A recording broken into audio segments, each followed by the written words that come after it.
Okay, talk for a minute. You have purple pants on. I do. No, I call them maroon. Maroon? I think. Burgundy. They're fucking purple. They're not purple. Purple. They're wine. They're burgundy. Wine. Okay, I'll go with burgundy. Yeah, that may be right too.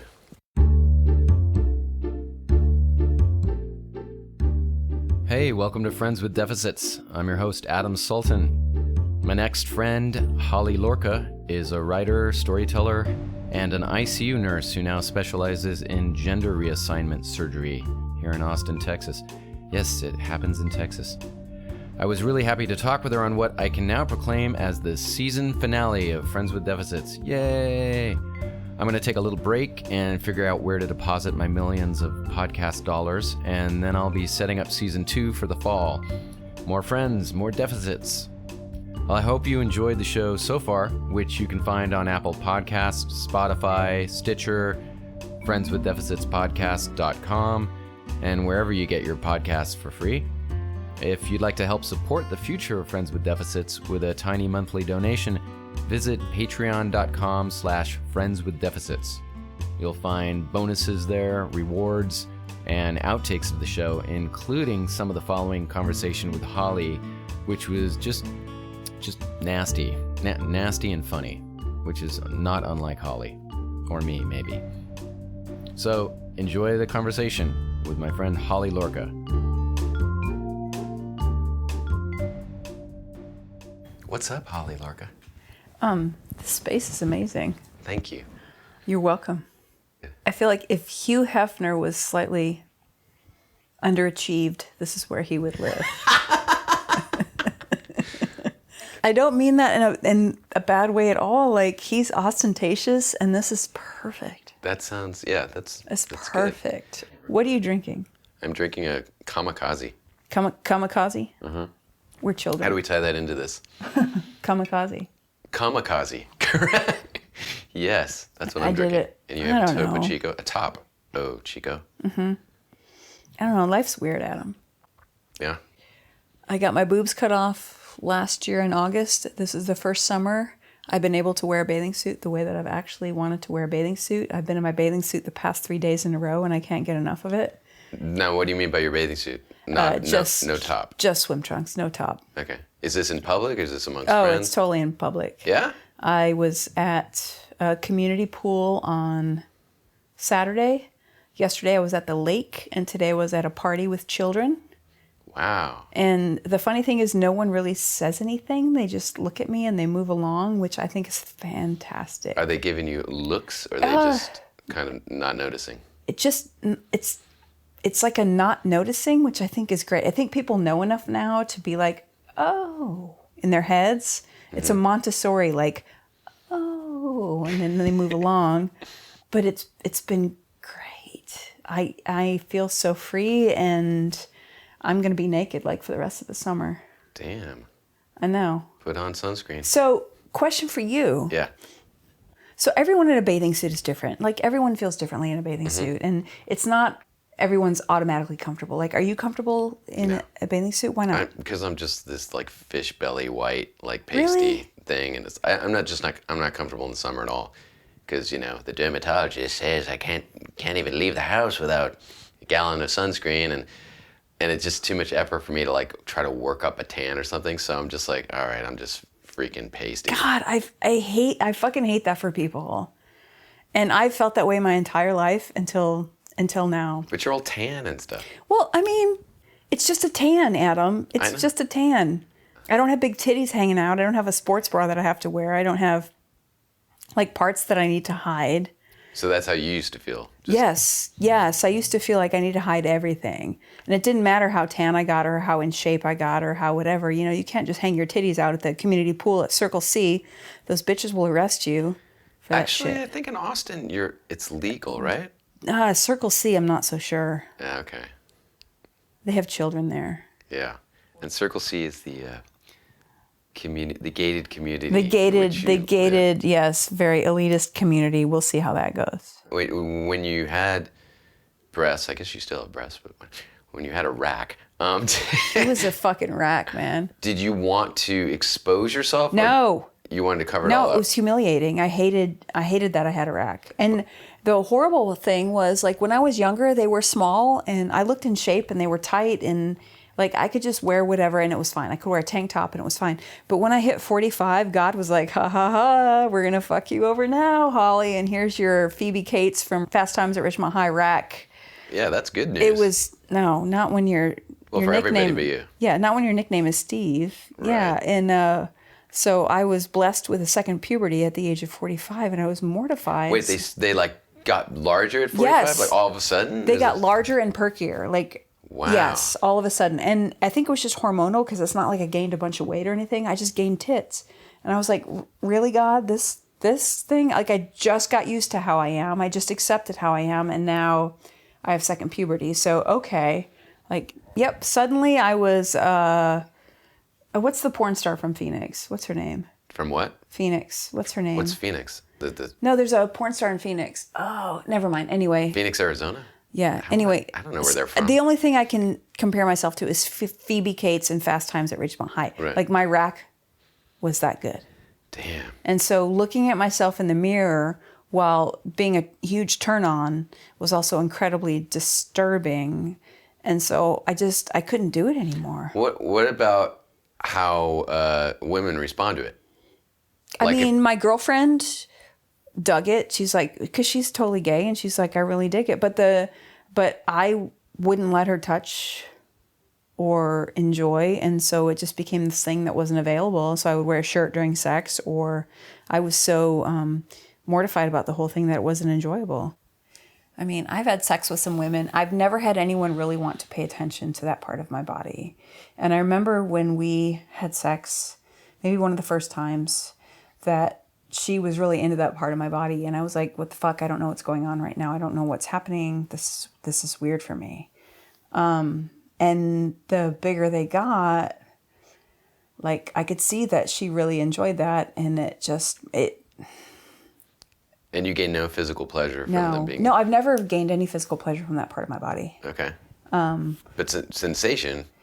No, not really. Really? So during the surgery, they take your nipples off and put them on the table and resize them to a size of a nickel. So they cut all the nerves and they put them back on. So before the surgery, they make a big deal about saying, are you okay with us cutting the nerves? And I was like, I don't fucking care if you cut the nerves. Like, I don't gain any pleasure from that anyway. It's fine.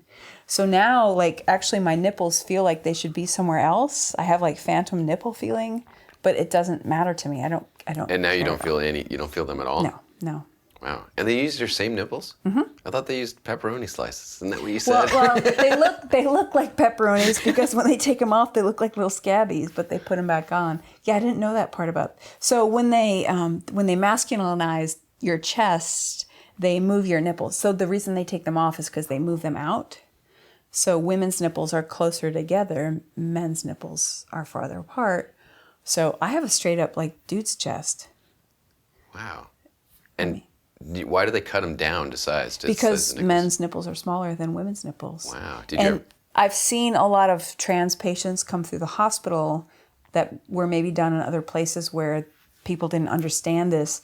And these guys have these enormous nipples, and it looks weird. It's like they just kept their same nipples, and I'm like, ooh, that looks a little weird. Like, I'm so happy with what I ended up with, even though my nipples were not enormous. Right. For the record, people. They were really cute and small, but now they look appropriate. Did you get like the hair option? Get some little nipple No, hairs? hair's all gone. I don't have to deal with nipple hair at all anymore. Okay, Thank good for you, you. Dr. Crane. Thank you. Would you want hair? Would you want a big hairy chest or anything? No, and I've thought about hormones, and there's nothing about that I want. Okay. I mean, aside from muscles, that's the only thing I've ever wanted out of hormones, but it's not worth the trade-off of hair loss and voice change. And Did you do any hormone therapy? I did. I was on, a friend of mine gave me a bottle of Androgel. Of what? Androgel, which is a little, and it was black market, I will admit to that. And he's like, just use a little, like, half a pump here and there. And I probably after 2 weeks, I noticed my voice dropped just a little bit, and my skin smelled different and got really oily, and my libido went through the roof. And my libido doesn't need to go any higher than it already is, and I don't want my voice to change, and I'm terrified of my hair falling out. So I said, no, thank you. Yes. Is that a hormone? Is it a... Yeah, it's T. It's testosterone. Okay. You rub it on your skin. A lot of trans guys use it, and some actually just older guys whose T is dropping use it. It's just an easy... Do you have any leftover since you stopped using it? I do, actually. All right, well, I may text you later. It's funny. It was really... That was a really hard balancing act. Like, I wanted the muscles. Like, my body image in my head is so different than who I actually am. And so the body image part of me was struggling so hard with just stay on T, just do the stuff, just whatever. But the whole 48 years of my life of who I am was battling hard against that. And it was this give and take. And do I actually want to change or do I want to stay the same? It was a whole butterfly discussion of, what I've had in my life. And I just had to put it down and be like, you know what, you don't need muscles and you don't need a deep voice and I don't need to be any more aggressive and I don't need to have any more sex in my life. I'm fine. I'm curious about that, about your sort of gender identity. I think of you as Holly. If you wanted to be Steve, I could call you Steve. I don't even like being called Steve. It's great. It's fun, but I don't need it. It's just like a humorous nickname kind of thing. I'm a Holly. Yeah. I'm a Holly, her, she, but I'm a middle. I feel very compelled to try to teach people to not gender people, to not address people as ma'am or sir before they know who they are, even though I don't really give a shit about myself. At work. But at the same time, there's a certain kind of built-in courtesy and a certain sort of physical look where we assume, you know an adult from a child, black from white. But is it a courtesy, Adam? Well, it's That's not the to undoing everybody. that we have to do. Well, when I'm in the grocery store line and someone says to me, "Is this all, sir?" And I want to just be chill with that, and that's fine. But if I have to speak, I ruin it all. And then they clamber over themselves backwards to apologize. But even though it's not that big of a deal, so can we just take the gendering out of the courtesy? That's what I want to do. Yeah. Just you don't need to gender. Just be like, hey, person, I don't know how to do that. So, but I guess I'm just saying I agree with you, but I also see that how if it's not a mistake, it can be a warm kind of way of communicating. I know, and so I do see that, and I don't ever get offended. It's not an offensive thing. And going through security for me, it's just a giant eye roll. Going through security at the airport, I'm just okay, whatever, we're not used to it yet. No one in society is used to it yet. And so I feel there's a lot of accommodating that has to happen. And it's not my job to get upset with people about it. I just want to be let's just not do that. We don't know. And if you want to call me sir, I'm happy with that. The only problem is with when I speak, then you feel upset. You feel embarrassed. And I hate that feeling for you. Yeah. If they say sir, and you correct them, where do you go from there? I feel they should say, I'm sorry, you just looked incredibly handsome and muscular. I feel that's the pass. That's the pass. I don't know. Just be yeah, you look like a dude. Look at your haircut. Thanks. I appreciate that. I worked on this. Yeah. I don't know. That's such a... Although some people, they wouldn't appreciate that. I know. You go to Waxahachie. If I stop to get gas in Waxahachie, it's a shit show, Adam. I can't speak. I just have to go about my business and get in my car and leave, because as soon as I speak, that's when eyebrows start to raise and I start to feel oh, I might be in some danger here. I really feel the bathroom bills did not do us any favors. Mm-hmm. Before, in a bathroom, I would go into a bathroom, and if I had a baseball hat on or if I was on vacation, women would walk into the bathrooms and look at me, and they'd go back and look at the door and, question whatever. But it was it was just a curiosity. It was only curiosity. And now, since all the gender stuff's come up and the bathroom bills, now I actually get hatred. I've gotten called out. I was at Highball. It was the night I went to see you at Highball. I got called on the carpet by some drunk chick in the bathroom. Why are you in this bathroom, sir? This is for women. So it's turned into more of an offensive than a curiosity. And that scares me. But I feel that's just part of the conversation of where we're going. And yeah. I'm not the chip on your shoulder kind of a person about it. Just talk to me about it. Yeah. You certainly have less of a chip than a lot of people. What's the point of the chip? I just want us to have a conversation. And if I don't even know the answers, how do I expect everybody else to have the answers? I don't know boy, girl, male, female. How am I supposed to expect you to know the answer to that? You don't know that for yourself, or you don't know that? It changes. I never thought I would want to have top surgery until I saw the guys rolling out of surgery with their tops, being like, oh God, I want that. I want that so badly. And I didn't realize what a difference it would make in my life until I took the binder off in the doctor's office for the first time, and all my dysphoria went away immediately. And I thought, oh my God, I'm correct. And started playing around with hormones and like, does that feel good or does this feel good? So I still don't know. Tell me about that, the dysphoria. Oh. First, define it. Oh, dysphoria is not recognizing your own body in any kind of shape. Even, and my father was a workout maniac and had weights in the garage, and we would work out all the time. And I would look at his muscle magazines of these men and just think, I could never be that. I want to be that, and I could never be that. I always had titties, and just always having to accommodate for that, buying big shirts, buying sports bras that pressed them down, and then later and later in life buying binders and just hiding and never feeling comfortable in my clothes. So that's dysphoria. Is it doesn't matter what you do, you hate your body. That's dysphoria. And then the day that I took my binder off after surgery and everything was gone and I just felt correct. And ever since that day, it's been like Christmas. It's been, I walk by mirrors and I almost don't recognize myself. And look, I'm wearing a white tank top. Yes. With nothing underneath it. I wear white tank tops all the time. And I don't care. And I don't care who stares. And I don't care what I look like. And I've spent thousands of dollars at Nordstrom on slim size shirts. And tailor them down smaller, please. Make them tighter, please. It's funny, I have all these patients who say when they woke up and they saw their dicks, because we do the gender reassignment surgery, when they saw their dicks for the first time, all their gender dysphoria went away right away. I didn't understand it until my binder came off. Were you expecting it, or No. You had no idea? No, I had no idea.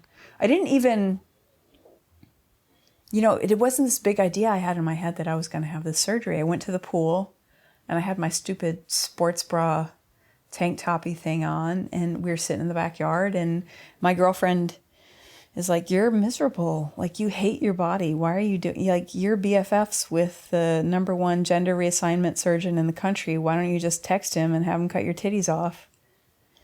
And it just took a change of perspective for me to be like, yeah. And so I started the ball rolling, and I still didn't even really think about it. And then after it happened, every morning I wake up and I'm like, oh my God, I can't believe this gets to be my body. That's awesome. Yeah. I wish everybody could feel the way I feel. When you've talked to other patients, have you gotten those similar stories? Yes. Most patients say that top surgery day was one of the best days of their life. Because you can be a dude on the inside and be on hormones and the whole 9 years, but if we've all seen those people who have like tits for miles and they're carrying them around and they're trying to hide them, and it's just horrible. And they don't look right, and they're buying these huge shirts and they're trying to hide them, and it's just a miserable existence. And they all say to me, that was one of the best days of my life. And mine weren't even that big, and that was an enormous day in my life, pardon the pun. Anyway. What about penile surgery? So this is a podcast, so I have to be careful. Okay. But it's too big a surgery for me. That is an enormous undertaking that I'm not willing to do. I know too much. And I'm happy enough with what I have down there. And my gender dysphoria has nothing to do with what's in my pants, except for sex.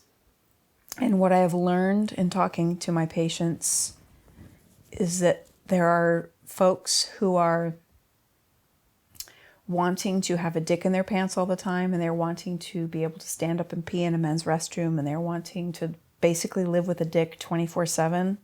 And those are the guys who need to have bottom surgery. And the people like me who just want to get a blowjob, it's probably not in our cards to do that. We can probably accommodate in other ways.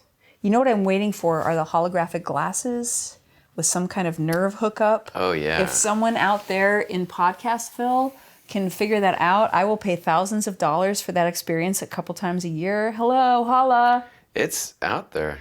Please contact me. You wouldn't need a nerve thing even. Couldn't you just sort of masturbate and watch? No, I want the nerve thing. I want to see it happening and feel it happening and not have to touch myself at all. Well, they have. I want the hookup. Find that for me. Yeah. I'm busy. There is the VR stuff, the Google Cardboard stuff. I went down that road and kind of threw my Google For Cardboard what? in What were the you trash. looking at? I got some Google Cardboard, which are these VR glasses, but they're in a cardboard box frame. And you see, they're stereoscopic or whatever. You download videos and things, and you can see these animation like, oh my God, I'm flying with the seagulls. And so immediately it's like, what else do they have on the internet? And yeah, there's a lot of that stuff out there. And so it's basically like, first All right, person. are we off record? I will edit Like, this. Friends with Deficits, off the record.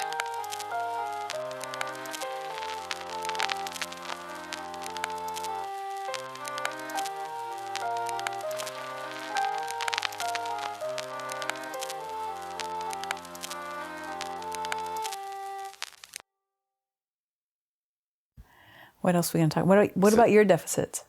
Oh, no. No. I'm just kidding. When I'm the guest, though. This is just the David Letterman talk show of no one gets to ask questions of you. No, you can totally ask questions. But, I just told you what my deficits, and it's off the record. So there you go.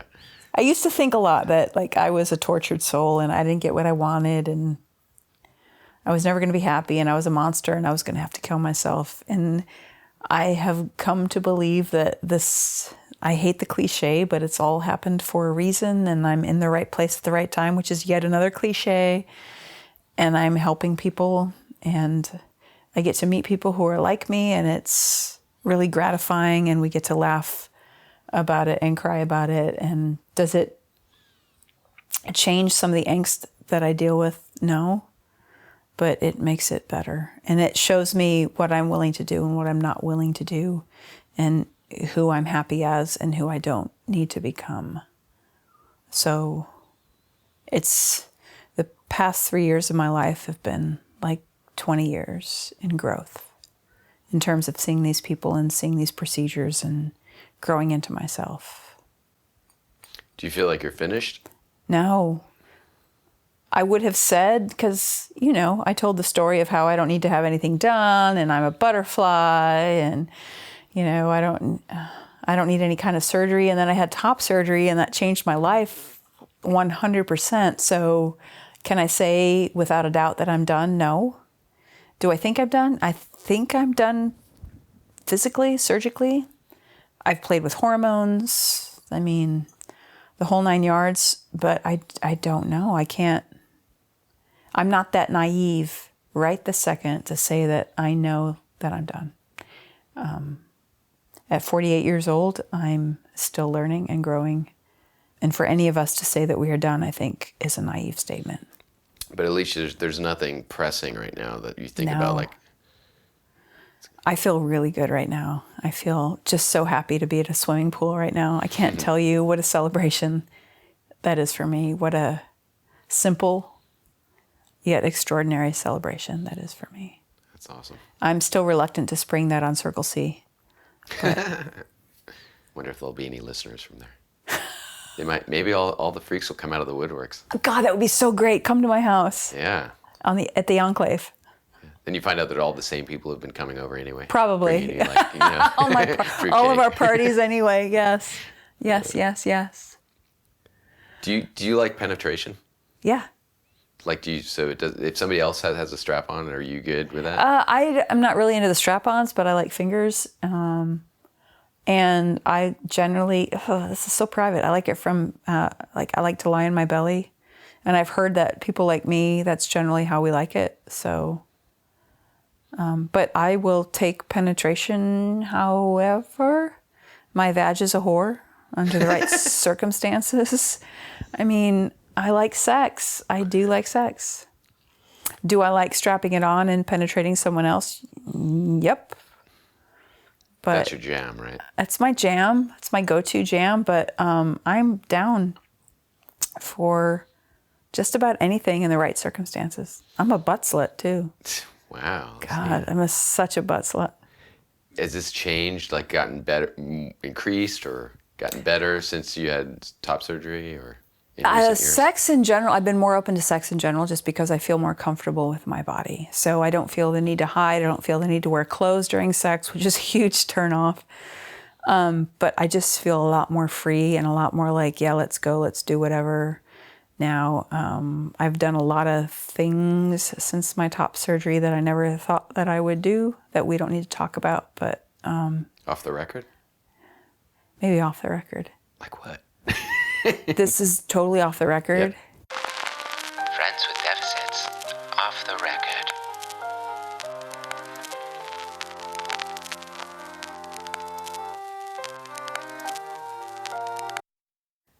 So when I ovulate, so I'm like the most fertile 48-year-old you've ever met. You can put this on there. Yeah. And when I ovulate, my sex drive is so high. It's like I just want to like procreate. I can always tell. And so I have had a glimpse into what it's been like to be a man just when I'm ovulating. I'd be like, oh my God, I can totally understand how this sex drive takes over your mind, because for like 5 days, I can't think about anything but sex. And I'll look at everybody and think about sex with them, right? And so then you add testosterone into the mix, and you take that 5 days and you stretch them out into 30 days and you make it exponentially worse. And I just think, how do you all even survive, you guys? Like, how are you not all in jail? How do you have jobs? How do you have normal conversations with people? Because I was going crazy. It made me do horrible, like things that I would never think that I would do. Yeah, I don't know how guys control it. Like my Mac and my phone took a giant shit because of all the porn I was watching on the both of them. So I really, like, testosterone is great, but it's a double-edged sword. Yep. And so I said no. I mean, so off record or whatever, I don't really care. But when you were an adolescent, you know, starting to think about sex. Friends with Deficits. Off the record.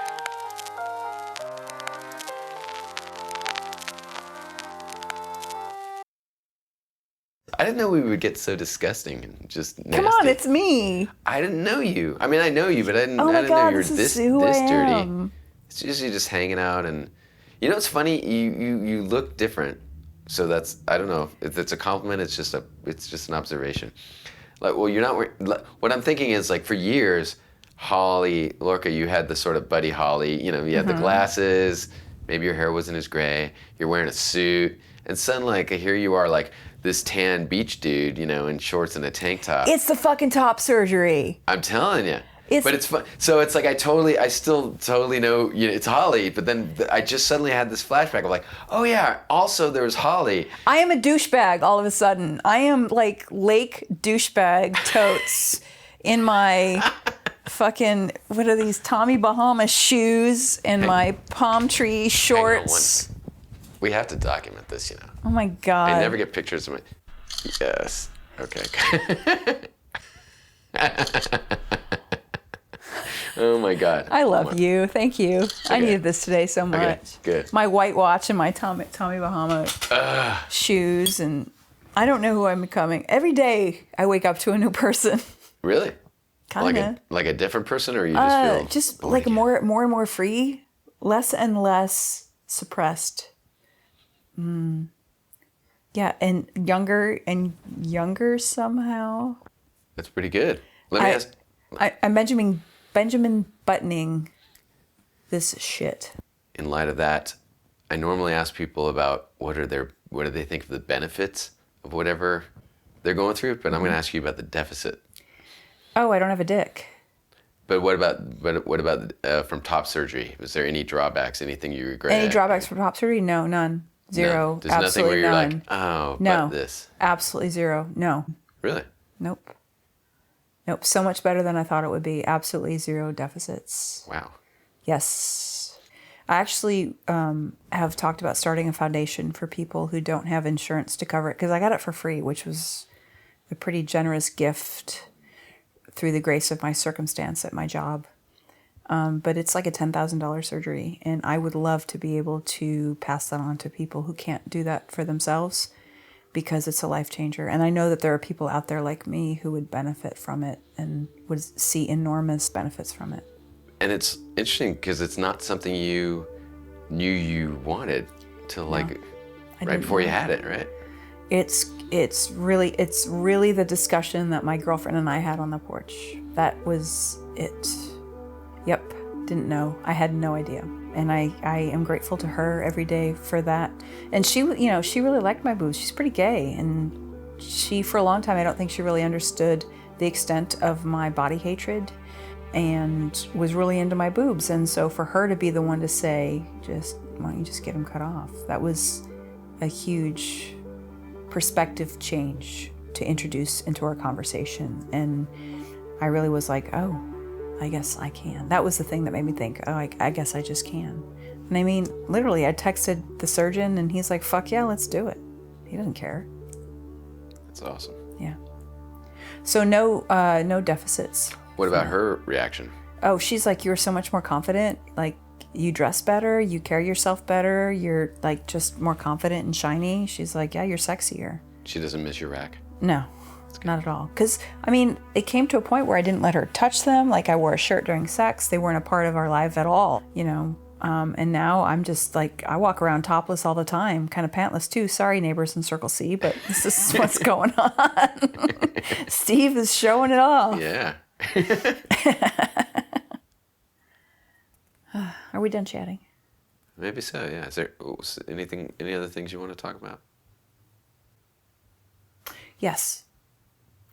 I feel like it's important to address the situation of people thinking in gender in terms of black and white or binary. And the main message, I speak at high schools, and I want to tell kids to slow down and that they don't need to jump from being unhappy where they are into the other gender necessarily, that they can perhaps slow down and discover where they need to land individually.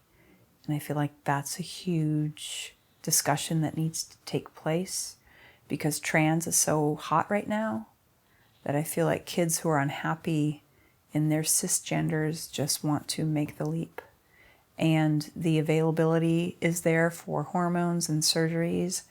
And while I understand that there are some people who are obviously needing to cross the gap, that there are people who maybe should slow down. Like me, I'm really happy that I didn't have like the whole gamut of everything at 25, because I'm really happy where I am right now in the middle. And so that's one of the things that I want to champion, one of the discussions that I want to champion in the world. It's because I have thought a whole lot about just becoming male, and I like, that does not suit me. That does not resonate with me. And I don't think that we on the planet need to be either male or female, that we can live somewhere in the middle, and that we being more visible will help people understand that it's not an either or situation, that it can be more of a little bit of this and a little bit of that. So I like the term middle versus non-binary. Non-binary sounds very scientific, and I don't think we should label people scientifically. It's off-putting. So I think middle sounds a little bit better. I don't want kids to rush. Another thing is, kids are kids. I mean, they rush about everything. You know, one day you're madly in love, or you're your best friend, you know, the next day is your enemy, and it's just things happen on a And I've seen and I've heard from so many parents who are distraught because their kids one day want this thing and the next day want this thing, and they want this name and then they want this name. And I want to tell everybody, you know what, just everybody slow down, take a deep breath, let all of this happen, and just see where we all land. Like, no one needs to make a giant decision anytime soon unless they feel completely like engaged in that decision, because there are kids who should start hormone blockers and who should transition at an early age because they know definitely 100% who they are. But that doesn't happen all the time. Yeah. So I want to respect everyone. I don't want to say don't do that if that's who you really are. But like me, I'm so happy that I didn't do that. So I want to lend a voice to this persona in the world. Like, we don't have to be either, you know, cis or trans or gay. Like, I hate the boxes, I hate the labels, I hate all of that stuff so much. Like, just figure out who you are and try to find a way to have conversations with people about that. That's it. Sounds great. Ta-da. Ta-da. Vodka. Let's do it. Yeah. Okay. All right. I really dig those pants. What size pants do you wear? 31-ish. I bet I would fit in your pants. And that, friends, is the end of season 1 of Friends with Deficits. And my friend Holly, not the end of Holly, but the end of my conversation with her. Hope you enjoyed it. In fact, there's more conversation with her, as I mentioned earlier, at the Patreon page at patreon.com/friendswithdeficits. All the nasty bits that we neglected to put in here because it didn't flow. Let's just put it that way. Thanks for being a listener, a supporter, a friend, whoever you are, and tell your friends about the show because there's going to be more coming up after a break. In fact, we'll probably in the interim have a kind of reunion of all the other guests and a check-in, see where they're at. Have their deficits gotten worse, better, gone away, changed into new deficits?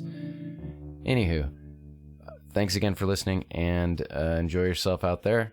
Catch you at season 2. This is Adam Sultan, urging you to love whoever you wake up in bed with, especially if it's yourself.